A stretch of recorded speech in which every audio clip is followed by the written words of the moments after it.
Let's talk about something that's on pretty much everyone's mind. A topic that can make you feel anxious, hopeful, and frustrated, sometimes all at the same time. I'm talking about money, or more specifically, wealth. So, to really get a handle on this, let's start with a number that most of us have probably dreamed about, $1 million. It just feels huge, doesn't it? It's like the classic benchmark for making it. Okay, now let's crank it up. $100 million. All of a sudden, that first million looks kind of small, right?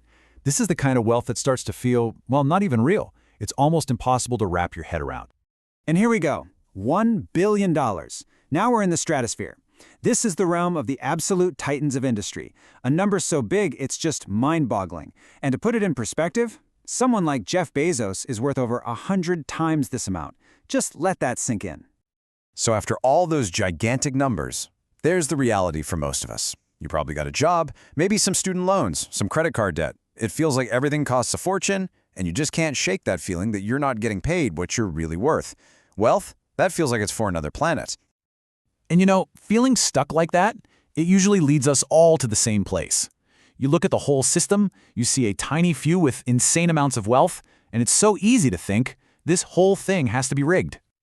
I mean, you see the super rich, especially the ones who made it young, and it just doesn't compute. You start telling yourself, oh, they must have got lucky, or they were born into it, or maybe they just cheated the system. It feels like your dream of being financially free is just going to stay a dream forever. But hold on. What if that whole way of thinking is just flawed? What if there's a kind of science to how money actually works? A totally different side of the coin that nobody ever showed you? What if there's a different way to play this game? Now, this is where it gets really, really interesting, because this right here completely flips the script.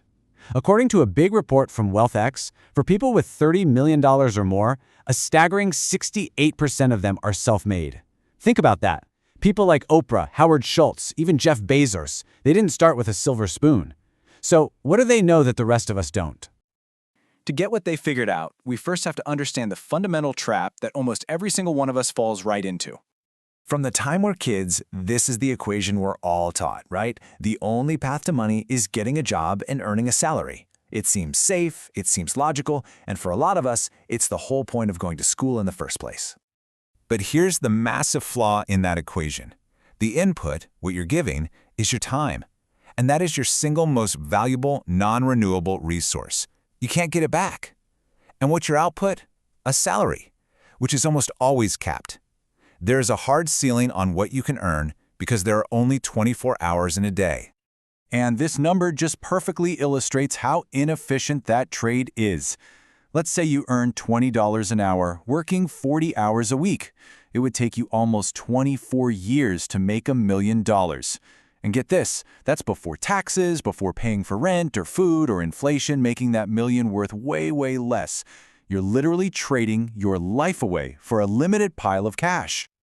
So, okay, if the old way is a trap, then what's the alternative? Well, it takes a complete shift in how you think about money. A whole new playbook. This sounds totally backwards, doesn't it? If you want to make money, the first thing you have to do is stop looking for it. Instead, you need to start looking for something else entirely. This right here, this is the concept that changes everything. See, in our society, you get paid in proportion to the value you provide to other people. Money isn't just something you earn by showing up. It's a reward for solving a problem that people want and need solved. So if you can find $1 million problem, you can build $1 million solution. So how do you actually do this? Well, it starts with one simple thing: listening. Pay attention to what people complain about. What are their frustrations? What do they wish existed? Once you lock onto a real problem, you can create a solution for it, and then build a business around delivering that solution. But just having a solution isn't quite enough. There is one more absolutely crucial ingredient that separates a small income from true wealth. It's the secret sauce. It's called scale. And this is the question you have to be brutally honest with yourself about. If your solution is directly tied to your time, meaning you have to be there for money to come in, you haven't actually escaped the trap. You've just built yourself another job, and frankly, it's probably a more stressful one, even if you call it a business. Let me make this crystal clear with an example. Think about a yoga teacher who charges by the hour. Their business is tied to their time, it's local, and the scale is super low. They can only teach so many people in one day. But what about an online yoga course? That can be sold to anyone on the planet 24/7, even while the teacher is sleeping.